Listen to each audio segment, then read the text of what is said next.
বিসমিল্লাহির রহমানির রহিম। আজকে পবিত্র আশুরা অর্থাৎ 10ই মুহররম।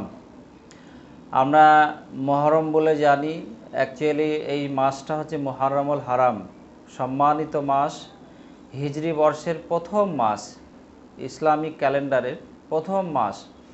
এই মাসটা অত্যন্ত সম্মানীয়, প্রিয়, এবং এই মাসে অনেক ঘটনা ঘটেছে যেগুলো ইসলামিক ইতিহাসে পাওয়া যায়। তার মধ্যে একটা ঘটনা অত্যন্ত হৃদয় বিদারক এবং শিক্ষণীয় ঘটনা, ত্যাগের ঘটনা, সাথে সাথে সারা পৃথিবীর কাছে সেই দিনটা স্মরণীয় হয়ে আছে। সেটা হচ্ছে 61 হিজরির 10ই মুহররম কারবালাতে যে ঘটনা ঘটেছিল। আল্লাহ নবী সাল্লাল্লাহু আলাইহি ওয়াসাল্লামের প্রিয় নাতি হজরতে হোসাইন রদিয়াল্লাহু তাআলা আনহু, হজরত আলীর ছোট ছেলে রদিয়াল্লাহু তাআলা আনহু, হাসান বড়, তারপরে হোসাইন রদিয়াল্লাহু তাআলা আনহু ছোট। তো মুয়াবিয়া রদিয়াল্লাহু তাআলা আনহুর ছেলে ইয়াজিদ, সে নিশ্চয় খারাপ মানুষ ছিল। তার সাথে তার সেনাবাহিনী, তার যে কমান্ডার ছিল সিমার, তাকে যে দায়িত্ব দেওয়া হয়েছিল হোসাইন রদিয়াল্লাহু তাআলা আনহুর সাথে কথা বলে একটা কম্প্রোমাইজ করা, ঠিক করা, কিন্তু ও বদমাইশি করে তার সেনাবাহিনী নিয়ে গিয়ে কারবালার প্রান্তরে, ইরাকের একটা শহর কারবালা, সেখানে যে ময়দান আছে সেই ময়দানে একটা যুদ্ধ হয়েছিল। সেই যুদ্ধে নির্মমভাবে হজরত হোসাইন রদিয়াল্লাহু তাআলা আনহুকে তার পরিবারবর্গের কিছু মানুষ সহ হত্যা করে শহীদ করেছিলেন।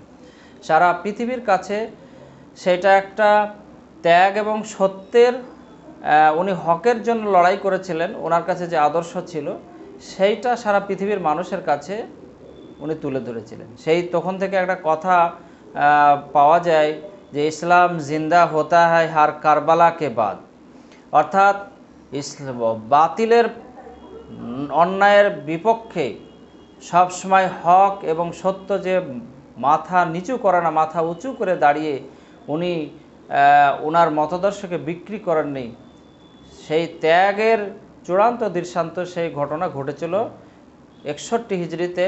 সেইটাকেও স্মরণ করে সাথে সাথে এই দিনে রোজা রাখে দুটো।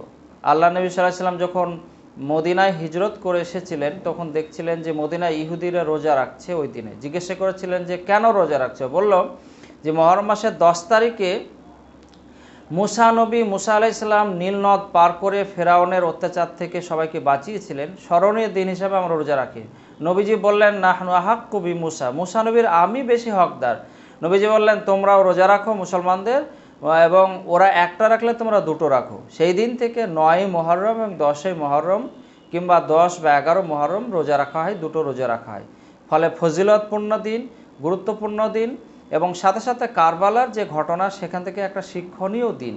ফলে আজকের এই দিনটাকে গুরুত্বপূর্ণ ভেবে আমরা ন্যায়ের পক্ষে শিক্ষা নেব, অন্যায়ের বিরুদ্ধে প্রতিবাদ করার শিক্ষা নেব, সাথে সাথে সৌহার্দ্য সম্প্রীতি বজায় রাখারও শিক্ষা নেব, এবং আজকের দিনটির গুরুত্ব মহত্বকে আমরা মানুষের সামনে তুলে ধরব। আমরা নবীজি এবং তার বংশের কথা, তার পরিবারবর্গের কথাগুলো বেশি বেশি করে আলোচনা করব, এবং হাদিস কোরআনে যেগুলো আছে সেগুলো আমরা মেনে চলব। আজকের দিনের এই তাৎপর্য দেশ তথা সারা পৃথিবীর সকল মানুষকে পবিত্র মহরমের আমরা শুভেচ্ছাও জ্ঞাপন করছি। আমাদের সংগঠন অল বেঙ্গল ইমাম মুয়াজ্জিন অ্যাসোসিয়েশন অ্যান্ড চ্যারিটেবল ট্রাস্ট, এই সংগঠনের প্রায় 68,000 ইমাম মুয়াজ্জিন যারা সদস্য আছে সারা বাংলা জুড়ে, আমাদের সকলকে আমরা এই নির্দেশনা এবং সকলকে আমরা এই গাইডলাইন হেদায়েত আমরা দিয়েছি যে প্রত্যেক মসজিদে মসজিদে ভালো আলোচনা হবে, রোজার ব্যবস্থা হবে, সাথে সাথে কোনো অপ্রীতিকর ঘটনা না ঘটে। কোথাও কোথাও তাজিয়া, লাঠি খেলা মহরম নিয়ে কোথাও কোথাও হচ্ছে, প্রশাসন এই নিয়ে সমন্বয় সভাও করেছে। কোথাও অপ্রীতিকর ঘটনা ঘটলে আমরা যেন সকলেই প্রশাসনকে জানাই। আর আজকের দিনটা শিয়া সুন্নির ভ্রাতৃত্ববোধ গড়ে উঠুক সারা বিশ্বে, সেটাও আমরা চাইছি।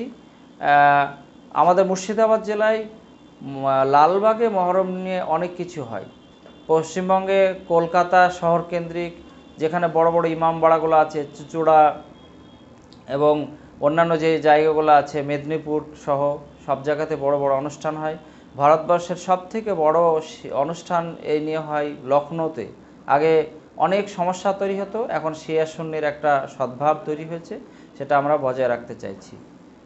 আমি নিজামুদ্দিন বিশ্বাস, সাধারণ সম্পাদক, অল বেঙ্গল ইমাম মুয়াজ্জিন অ্যাসোসিয়েশন অ্যান্ড চ্যারিটেবল ট্রাস্ট।